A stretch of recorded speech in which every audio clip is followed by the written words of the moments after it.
رہا ہے کہ وقت کے امام کو نشانہ بنانے کے لیے پہلے تمہیں ہی تمہارے قیادت کے خلاف کیا جا رہا ہے کہ تم نائبوں کے دشمن ہو جاؤ تاکہ جب وقت کا امام آئے تو پہچان ہی نہ سکو. توجہ کیجئے گا. اور ایک بات تو سمجھ میں آ گئی کہ اگر وقت کا امام سامنے موجود نہ ہو تو جو امام کا نائب ہوتا ہے اس کو یہ اتھارٹی ہوتی ہے کہ وہ جہاد کا حکم دے سکتا ہے.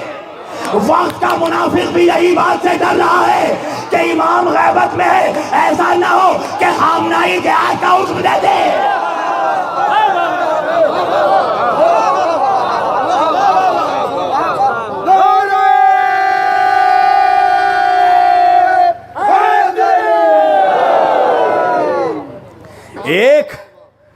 ایک جہاد کفائی کا صرف حکم دیا آیت اللہ سستانی نے, تو کیا ہوا؟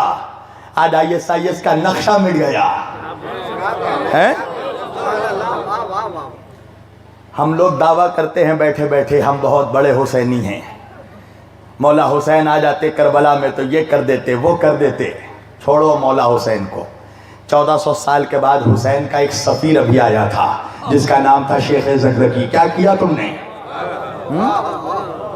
تمہیں پتہ ہی نہیں تھا تم کہاں خواب میں سوئے ہوئے تھے. تمہیں پتہ ہی نہیں کہ وہ سفیر آ کے رکا کہاں, گیا کب.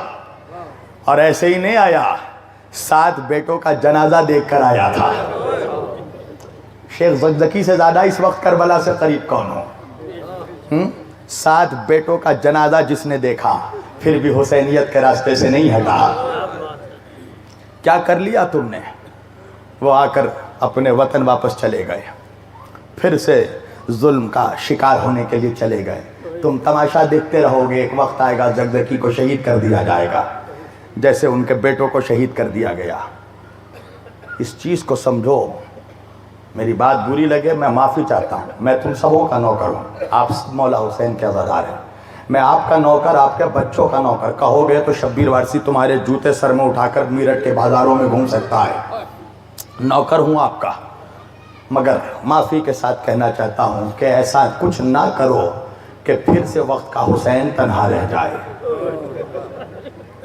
سمجھو کیا وجہ ہے, پروردگار کیوں نہیں بھیج رہا ہے وقت کے حسین کو؟ اللہ نہیں چاہتا کہ پھر سے وقت کا حسین کربلا میں تنہا رہ جائے. بے وقوف دوست نہ بنو, دشمن کے آلائے کار نہ بنو. بے وقوفی میں آ کر دشمن کا ساتھ نہ دے دو. دشمن چاہتا ہے کہ شیعت کے قریب مسلمان نہ آئے, تمام اسلامی ممالک کو کاٹ دیا جائے, ایران کے خلاف کر دیا جائے, شیعت کے خلاف کر دیا جائے. اور تم بھی اگر اسی میں ہوا دے دو گے تو پھر تمہارے میں اور امریکہ اور اسرائیل کے اعلی کاروں میں فرق کیا رہے گا؟ تمہیں پتہ بھی نہیں کیا کیا چیزیں ہو رہی ہیں, اس لیے کہ تم فیس بک کے ہیرو بنے ہوئے ہو, تم واٹس ایپ کے علامہ بنے ہوئے ہو, تم یوٹیوب کے آیت اللہ بنے ہوئے ہو. تمہیں معلوم ہی نہیں کہ میدان کا ہیرو فقط خامنہ ہی ہے. ہم بیٹھے بیٹھے یہاں کرتے مولا وقت آیا تو ہمالیہ پہاڑ اٹھا لیں گے. کیا کر لیں گے؟ شہزادی زینب کے روزے کی حفاظت کی بات آئی, کس نے حفاظت کی؟ کس کے حکم پر حفاظت ہوئی؟ اور لوگ یہاں بیٹھ کر بڑی بڑی باتیں, میں بھی سن رہا تھا تقریریں. ایک صاحب آئے, انہوں نے کہا حضرت عباس بچا لیں گے. میں نے کہا مولا عباس کے جوتے کی خاک میرے آنکھوں کا سرما ہے, میرا بھی عقیدہ ہے. اگر عباس چاہیں گے تو بے شک بچا لیں گے. تم کیا کرو گے؟ مجھے یہ بتاؤ, شہزادی زینب کی عظمت بلند ہے یا شہزادی سیدہ فاطمہ زہرا کی عظمت بلند ہے سلام اللہ علیہ؟ تو ہر مسلمان, ہر مومن کہے گا کہ فاطمہ زہرا کا مقابلہ کوئی نہیں کر سکتا. یہ بتاؤ کہ ان کے روزے کو شہید کیا گیا کہ نہیں کیا گیا؟ تو جو منافق سیدہ کا روزہ توڑ سکتے تھے, بیٹی کے روزے تک نہیں پہنچ سکتے تھے, مگر بچایا کس نے؟ زبانی شیروں نے نہیں بچایا, حقیقی شیروں نے بچایا. حزب اللہ نے قربانی دی, اور کس کے حکم پر قربانی دی؟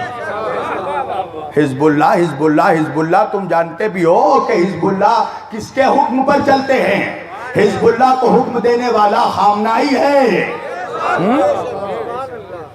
حزب اللہ کا ہر عمل حکم خامنائی کا محتاج ہے۔ تم اس مرجع کی مخالفت کر رہے ہو جس کا نام سن کر ٹرمپ کانپ جاتا ہے؟